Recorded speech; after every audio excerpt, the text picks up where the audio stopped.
Hello, we are from Group 4. My name is Nikita Aurel de Marta. My name is Helva Danina Rifa Fatima. My name is Laila Fadia. My name is Tristan Alano Putra Wisnu. And our topic for this video is about intolerance in Indonesia. One of the example of intolerance case is a religious one. A Christian in Thessalonica community was prohibited from praying in their own home by the residents of Kampung Melayu Timur Teluk Naga, Tangerang Regency. When they explained that they were praying at home because their place of worship in Puri had its lease expired, they were instead laughed and mocked. Words such as "you can't pray here because this is a Muslim majority area" was spoken. They were mocked, and even the situation almost became hostile due to actions of certain individuals who use harsh language. This reflects the fact that intolerance of Indonesia is still lacking, even to the point of prohibiting people from praying to their God. This is a serious problem. This is what happened to a non-Muslim in Yogyakarta. A resident agreement was revealed in Karet Hamlet, Pleret, Bantul, Yogyakarta, to refuse non-Muslim residents to live in their village. The head of Karet Hamlet, Iswanto, admitted that he was aware that the regulation has been applicable since 2015. Later on, he cancelled the agreement because a resident named Slamet Juniarto, a Catholic resident, questioned the agreement. Slamet was not allowed to live in the village by the Karet residents because he did not embrace Islam.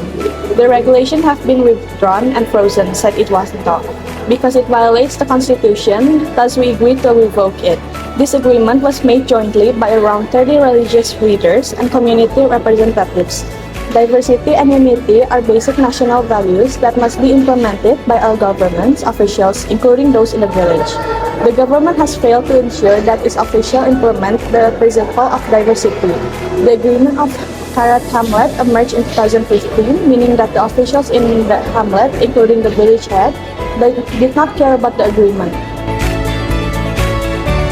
Now I'm bringing up the issue that reflects a violation of the second principle of Pancasila, kemanusiaan yang adil dan beradab.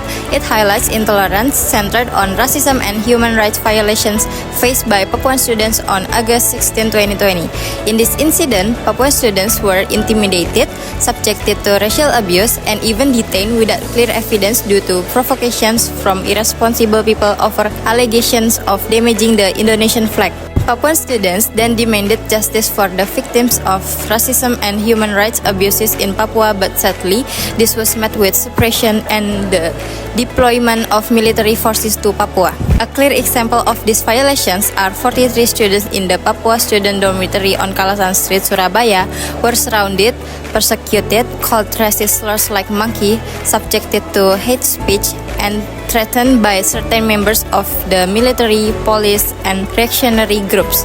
This was clear that these actions reflect a lack of respect for racial differences and human rights, which is a clear form of intolerance. For that, let me explain about the third principle of Pancasila Persatuan Indonesia. Emphasize the importance of national unity regardless of ethnic, religious, or cultural differences. It encourages all Indonesians to uphold harmony, mutual respect, and togetherness in diverse fabric of the nation. This unity is a fundamental pillar in maintaining a peaceful and prosperous society. Tolerance is the unwillingness or refusal to accept or respect people who have different opinions, beliefs, lifestyles, or identities. Acts of intolerance weaken the nation's cohesion. In such cases, the spirit of unity is replaced by hostility and fragmentation, posing a serious threat to nation harmony.